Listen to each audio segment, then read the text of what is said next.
I'm just gonna come out and say it right now. I like Dracula. I don't care what anybody says when it comes to the old school horror monsters like Frankenstein's monster, the Wolfman, the Mummy. Nah, all those guys can go to hell. It's all about Dracula over here.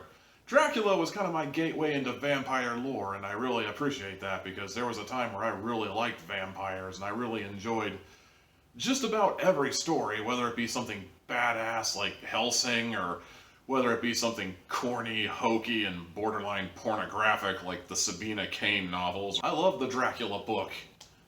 I love the 1931 movie, black and white movie with Bela Lugosi as Dracula.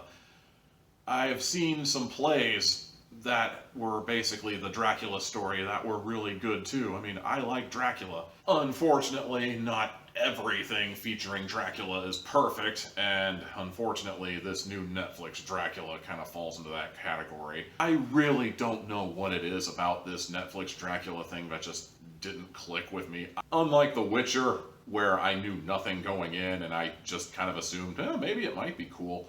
I went into this with actually pretty high expectations because I thought this was going to be pretty cool. Boy, was I wrong on that front. It's a pretty well-made show, I'll give it that. It's only 3 episodes long, so it's not like you have to dedicate an entire weekend to watching it. In the end, I really don't know what it was that turned me off of this show so much.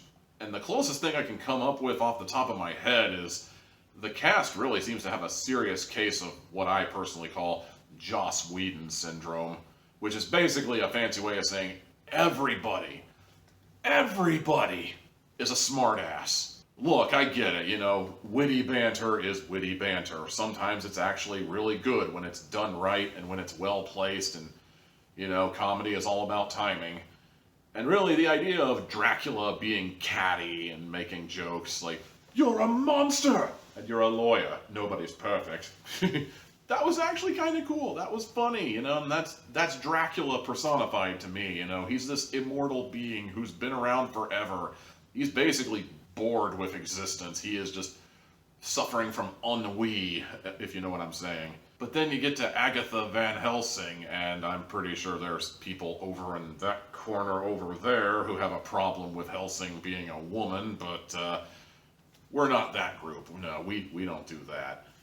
However, Agatha Van Helsing is just as catty as Dracula, and it's just the back and forth between the two. It's like, this is not natural. This is not really what I wanted from a Dracula thing. I did not want Avengers versus Dracula. I wanted to see the Dracula story, and I wanted to see a new idea like what was in episode 3 with Dracula resurfacing from the ocean after 120 years or whatever and finding himself in modern times. You know, that was a cool idea. I just didn't want Agatha Van Helsing to be just as much of a smartass as Dracula, and it kind of took me out of it.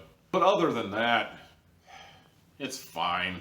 It's harmless. I mean, I hesitate to say you'll get any enjoyment out of it, but, you know, maybe you'll get an evening of something out of it one way or the other, personally. And really, when you get right down to it, it's not even the worst made Dracula show out there. I mean, it's better than Dracula 2000 was, or Dracula Untold, or Bram Stoker's Dracula back in like 1993 or whatever. Or that NBC Dracula show that was on back a few years ago, that really didn't go anywhere and kind of implied Lucy might have had a thing for Mina. You know, there is a lot of bad Dracula out here these last few decades. Bottom line, I didn't hate this show, but I didn't really like it either. In fact, I think the only reason I'm scoring it the way I did is because thankfully it was short. If this thing went like 10 episodes, I would probably be a lot more negative about it, but as it stands right now, I give Dracula 2020 2 hats out of 4. And that's going to do it for this week's edition of Hatflix and Chill. Be sure to like, comment, and subscribe, and check out the channel for more Tommy Teal hat flavored goodness. Until next time.